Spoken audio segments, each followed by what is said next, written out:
สำหรับคนใดที่ยังบ่ฮู้วิธีเบิ่ง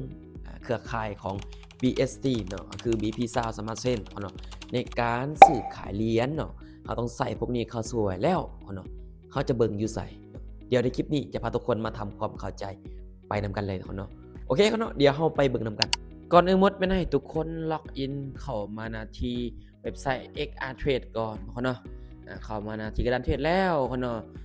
คือในขั้นตอนที่ว่าเราจะมีเลขที่กระเป๋าหรือว่าเราจะสามารถเบิ่งได้แน่นอนเนาะขั้นตอนที่อีกก็คือเราต้องได้ KYC หรือว่ายืนยันได้ XR Trade เรียบร้อยแล้วก็คือยืนยันตัวตนนั่นแหละ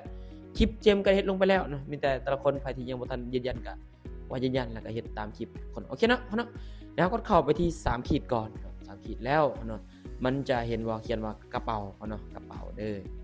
กดเข้ากระเป๋าเนาะแล้วมันจะมีอยู่3ฟังก์ชันเนาะก็มีอยู่ที่เติมเงินถอนเงินโอนย้ายแม่เนี่ยเฮากดไปที่เติมเงินเนาะเพื่อเบิ่งเครือข่ายเนาะตัวนี้จะเป็นเครือข่ายภายในเนาะเครือข่ายภายในกับคริปโตนี่แหละเนาะคือเฮาสามารถโอนผ่าน ID นี่เนาะหรือว่าเติมผ่าน ID นี่เฮาสามารถเติมได้ ID ของเฮาเองเนาะหรือว่าเฮาอยากสแกนผ่านนี่ก็ได้เนาะมันก็มีอยู่2อันนี้จะเป็นเครือข่ายภายในเด้อส่วนเครือข่ายภายนอกเครือข่ายคริปโตนี่เนาะก็คืออยู่นี่เนาะจะเป็นเลือกเครือข่ายเวลาเฮาจะอันนี้นะเนาะก็คือเวลาเฮาจะเลือกเวลาเฮาจะซื้อเหรียญโอนเข้ามาใน XR Trade เนาะก็คือเนาะตัวนี้จะเป็นเครือข่าย BSC เนาะและมันสามารถมี2อันเนาะมี2อันเด้อเครือข่าย BSC กับ Polygon Matic นี่เนาะนี่มี2อันเนาะคือส่วนหลายนี่เจมจะใช้ BSC เนาะส่วนหลายเจมใช้ BSC เด้อส่วนหลายเนาะส่วนหลายเจมใช้ BSC นิยมนี่แหละเนาะเขานิยมส่วนหลายจะใช้ BSC เด้อ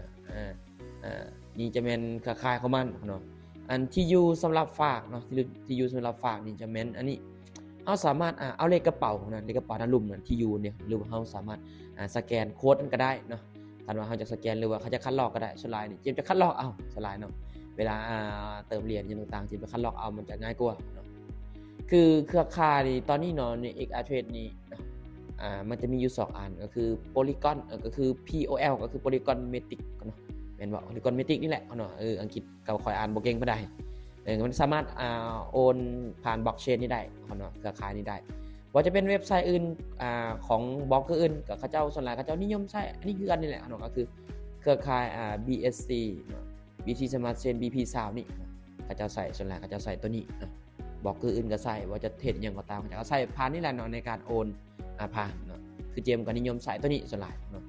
เอานั้นทุกคนเนาะหวังว่าทุกคนจะเข้าใจเนาะในการเฮ็ดในทางนี้เนาะมันอาจจะบ่ซับซ้อนมีแต่ว่า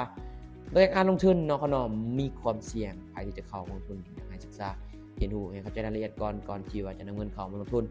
โอเคเขาเนาะถ้าว่าคลิปมีประโยชน์กดติดตามไว้เพื่อจะบ่พลาดความรู้ดีๆเดี๋ยวเจมจะมาอัปเดตเรื่อยๆให้กับทุกคนได้รับฟังทุกคนเนาะบ่เข้าใจบ่ได้แม่นสามารถคอมเมนต์สอบถามได้โอเคเดี๋ยวพบกันใหม่